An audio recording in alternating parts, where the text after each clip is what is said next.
अस्सलाम वालेकुम। शुरू करते हैं आज का लेक्चर। लास्ट टाइम आपने देखा, हमने लिवर को रीड किया। लिवर एक major gland of the body है, लार्जेस्ट। इसके अलावा मल्टी लोब होता है, रेडिश कलर होता है इसमें। और इसमें आपने मेन बात ये याद रखनी है कि इसके फंक्शंस, और एक मेन फंक्शन एमल्सिफिकेशन होती है। ये बाइल सिक्रीट करता है, जो कि पहले गाल ब्लैडर में सिक्रीट कर देते हैं। गाल ब्लैडर से कॉमन बाइल डक्ट के थ्रू डुओडेनम में रिलीज़ हो जाता है, और उसका क्या कहते हैं, जो बाइल होता है एमल्सिफिकेशन ऑफ फैट करवाता है। इसके बाद छोटे जो से बाकी फंक्शन थे वो आपने 5 to 6 याद रख लेने लेवर के। इसका साइज़ अमूमन कुछ लोगों में फुटबॉल साइज़ भी होता है। 1.5 kg इसका वेट होता है। ये हमने लिवर में रेट किया था। अब डिसऑर्डर ऑफ गट आ गया, जो हमने पूरी GIT है, मैंने आपको बताया GIT माउस से लेके एनस तक होती है। तो उस डिसऑर्डर ऑफ गट भी कहते हैं, गट भी सॉरी कहते हैं। तो उसमें हम डिसऑर्डर रीड करेंगे, अगर उनमें कोई प्रॉब्लम फंक्शनिंग में आ जाए तो कौन कौन से इंसान में या बॉडी में डिसऑर्डर होते हैं। 3 किस्म के डिसऑर्डर हम पढ़ेंगे आज: diarrhoea, constipation and ulcer. Most common disorder of gut affect the number of people of Pakistan. आज हम सबसे पहले डायरिया रीड करते हैं।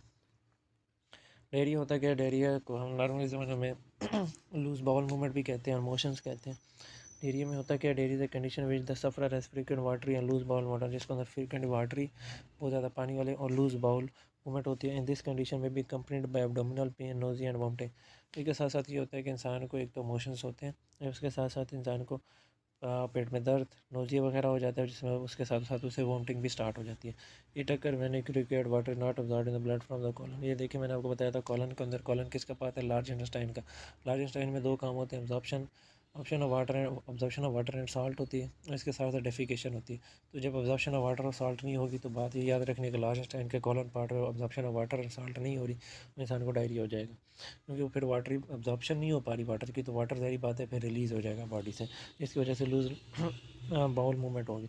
The main cause of diarrhoea include the lack of adequate साफ सेफ वाटर। इसकी मेन वजह ये है कि हम सेफ वाटर, साफ़ पानी हम नहीं पीते। डायरिया आल्सो कार पे द वायरल बैक्टीरियल इन्फेक्शन। अगर कोई life time viral bacterial infection हो जाता है, क्योंकि हम चीज़ें ऐसी खाते रहते हैं, तो उससे भी डायरिया हो जाता है। If sufficient food water available the patient diarrhoea recovery fluid. अगर बहुत ज़्यादा खाना जो कि साफ़ और पानी क्लियरली, जो कि हम आजकल देते भी हैं, सप्लीमेंट्स वगैरह भी, इलेक्ट्रोलाइट्स वगैरह की भी अगर हम लेते रहें तो डायरिया रिकवर हो जाता है कुछ ही दिनों के अंदर।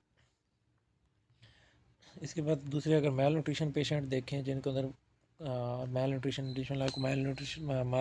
या माल न्यूट्रिशनड और पेशेंट वो होते हैं, या फिर पर्सनस वो होते हैं जिनके अंदर खुराक की कमी होती है, वो कुछ नहीं खाते, या फिर उन्हें एज अ बॉडी को कोई एक चीज़ सप्लाई नहीं हो पा रही होती, तो बॉडी के अंदर प्रॉब्लम्स क्रिएट हो रही होती है। उनमें क्या होता है कि can lead to sweat hydration and can become a life threat. उनके लिए तो भाई लाइफ थ्रेटनिंग हो जाएगा, क्योंकि वो वाटर नहीं कंज्यूम कर पा रहे। Treatment of diarrhoea involve consuming adequate amount. और इसकी ट्रीटमेंट क्या है?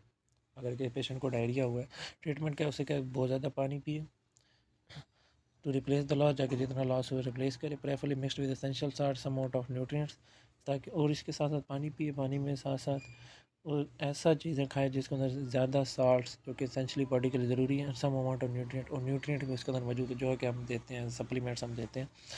एंटीबायोटिक्स में रिक्वायर्ड डायरिया इज एक्यूट। अपने डॉक्टर से सबसे पहले ये चेक करेंगे कि इसको बैक्टीरियल इन्फेक्शन है या इसकी वाटर रिटेंशन नहीं हो पा रही लार्ज इंटेस्टाइन में। अगर कोई बैक्टीरियल या वायरल इन्फेक्शन है तो सबसे पहले फिर एंटीबायोटिक दिए जाएंगे। Prevention of diarrhoea include taking clean water and essential salt. तो सबसे पहले अगर हम डायरिया से बचना चाहते हैं, एक तो डायरिया हो गया, लेकिन अब अगर हम डायरिया से बचना चाहते हैं तो हमें साफ़ पानी पीना चाहिए, और एसेंशियल साल्ट्स, इलेक्ट्रोलाइट्स हमें यूज़ करने चाहिए। ईटिंग रेगुलरली, रूटीन से खाना खाना चाहिए और एक तरतीब से खाना चाहिए, और टेक हाइजेनिक मेजर्स और सफाई सुथराई का हमें ख्याल रखना चाहिए, तो हम डायरिया से बच सकते हैं।